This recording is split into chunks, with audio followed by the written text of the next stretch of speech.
Welcome back to Spregiver Homestead. Today I'm going to walk you through the process of home canning sausage patties. It's kind of a new recipe that I'm using for the first time this year, and it just looks like it's going to be a super convenient way to just make a quick breakfast in the morning. I am the queen of forgetting to thaw stuff out for breakfast, so we have breakfast sausage that sits in the freezer because I don't always think about it, and it takes a while to get it to thaw. So I'm much better at thawing for dinner, but thawing for breakfast, I just don't always think about the next morning. So what we're going to do first is you're going to go ahead and you're going to get whatever kind of sausage you're using. Now, I'm using a ground sausage that I actually make here. It's ground rabbit meat with some seasoning from the Great American Spice Company. They're online. I like them a lot. We've used a whole bunch of their different blends. Specifically, I've done some crumbled sweet Italian sausage, the maple breakfast blend for patties, and just the breakfast blend for patties. So they've got a lot of different options. They've got all kinds of great stuff, so make sure to go on and check them out. But basically what you're going to do first is you're just going to get your sausage, you're going to make some patties, and you're going to fry them up. Okay, so what you're starting with to make your patties is you're going to take a sausage ball about, just over an inch, inch and a half wide. And I roll mine out. And of course, what you're going to be doing is you're going to be canning these in wide mouth jars. So what you're trying to aim for is just something that is just a little bit smaller than the mouth of the jar so that you can get them in. Keep in mind that they are a little bit more narrow on the bottom than they are at the top. And for me, of course, I'm using rabbit, which is a very, very lean meat. So I'm not going to be dealing with a whole lot of shrinkage. So about the size that I make them, it's about the size they're going to fry up. If you're using chicken sausage or another really lean sausage, you're probably going to be in the same boat. Pork or anything like that with a really high fat content, you're going to probably have to experiment a little bit. Pork tends to shrink a lot, so you might be making a bigger patty on the front end than you really need in the end. For me, they're going to be about that big, so just a little bit smaller than the palm of my hand. And then we're going to put them in the pan and go ahead and fry them on each side, just till they're lightly browned. So while those are in there cooking, I'll show you kind of what we're going for. So as you can see, these are lightly browned. You don't have to worry about them being cooked all the way through because, of course, you're going to be pressure canning these, and the pressure canning process is going to go ahead and cook these all the way through anyway. Basically, what you're trying to do is just cook them enough that they don't stick together in the jar.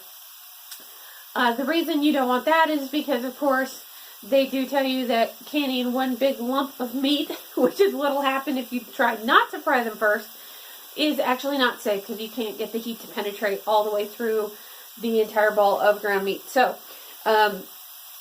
what you're going to do is you're just going to brown them on both sides and make a big old pile of them because with canning we're going to need a whole lot of them. So once you've got your meat all cooked up, it's time to go ahead and put them in the jars.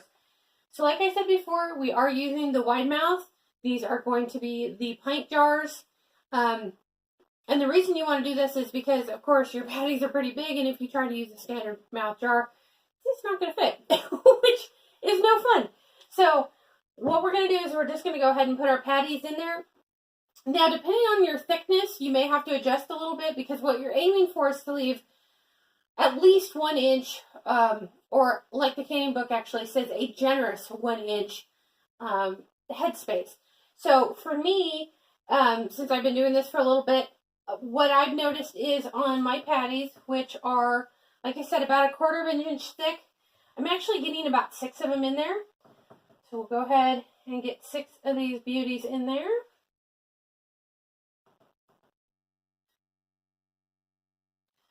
Two, three, four, five, 6.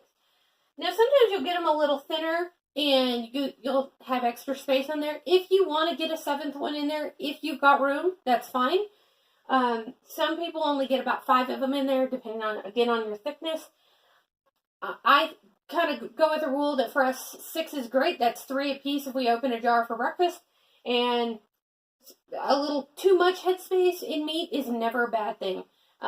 Not enough headspace can be catastrophic, but too much, never an issue. All right, so now that we've got it in there, we're just going to go ahead and we're going to add boiling hot water over the top of it. Now, you can use broth if you prefer.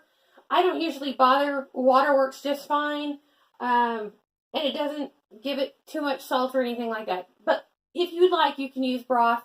You know, depending on what kind of sausage you have, you might want to use a flavored broth if you're using some kind of beef sausage or something like that. What I find is that it makes plenty of broth on its own, so just hot water for me is going to work just fine. So if you've pressure canned before, you know as you're adding your broth, that what you're going to be doing is you're going to be adjusting your, or working your air bubbles out.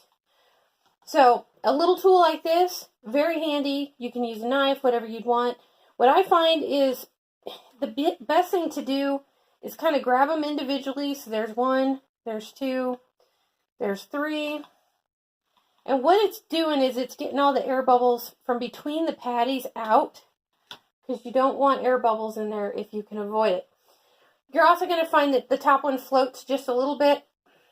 Check our headspace. We can go a little bit more. Check that again. And a little bit more. And it doesn't have to be right on 1 inch. You can be a little bit, like I said, a generous 1 inch is what they tell you.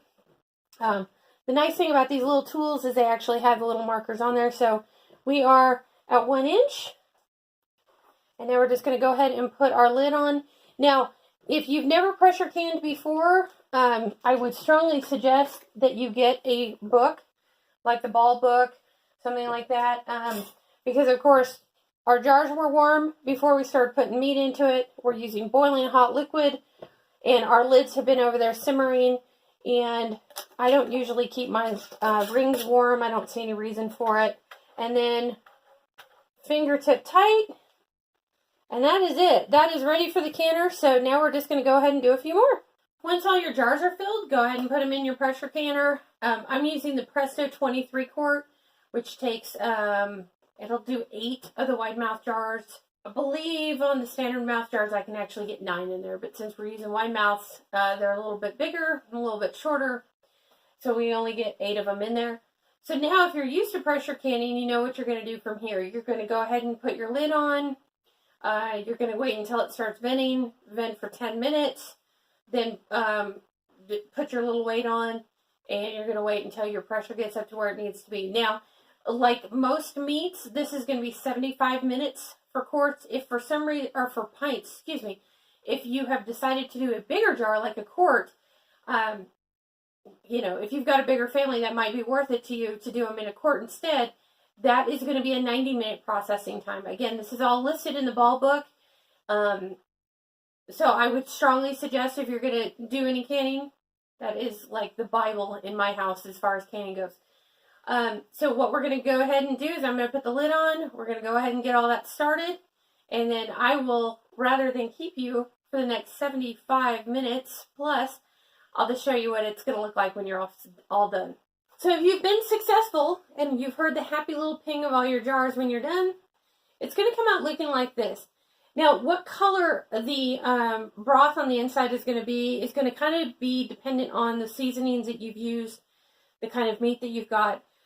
This is a maple breakfast sausage blend, so it's kind of more orange. My other breakfast blend is actually a little bit lighter in color, so it does kind of depend.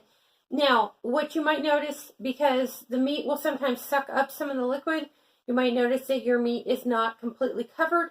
That's okay. It's not going to hurt it as long as you've got the pop top and everything has sealed correctly. What I would suggest is if they sit in storage for very long, the exposed meat will start to turn colors. It just does. No matter what kind of light situation you've put them in, eventually they will start to turn colors a little bit on the top.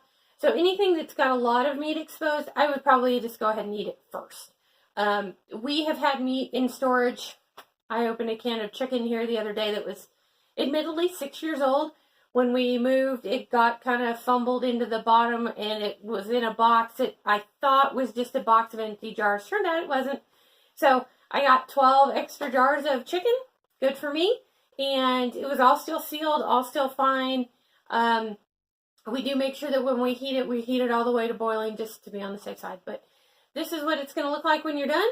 And believe it or not, I've had people say they'll eat it out of the jar. And I'm not big on cold or warm sausage. So for me, I'm going to pull it out when we go to use it, and I'm just going to throw it in a pan, fry it up, or even in the microwave. Not that we like to use the microwave, but just a quick 30 seconds in the microwave to heat it all the way through, and you've got breakfast. No thawing required, which for me is a good thing. So now I did go through this whole tutorial assuming that you have pressure canned before. If you would like me to do a canning video start to finish on how to use the pressure canner, go ahead and leave a comment down in the bottom. There are a lot of canning videos on YouTube, so I've kind of stayed away from that. A lot of homesteaders have some kind of experience with canners already, so I just kind of went with assuming that you already know how to use your pressure canner. But like I said, if you'd like me to do a start to finish how to use it, please just go ahead and either send me a message or drop a comment down below, and I will get to that this winter. We've always got some kind of meat around here that can be pressure canned because freezer space, believe it or not, is at a premium around here. And I still have some ducks and some chickens and some other things that have to be butchered out this fall, which means there's going to be meat probably thawed from the freezer that's going to end up getting turned into canned meat because it's easier. We like that a whole lot easier. It makes a quick lunch, you know, and friends and family like to come over and raid my pantry. This is the way it works. So that's it for today from Sprague River Homestead, and a real quick tutorial, or maybe not so quick, on how to can sausage patties for quick and easy breakfast. If you have other questions, leave them down in the bottom or comments, and I will get back to you as soon as I can. So that's it. Happy homesteading.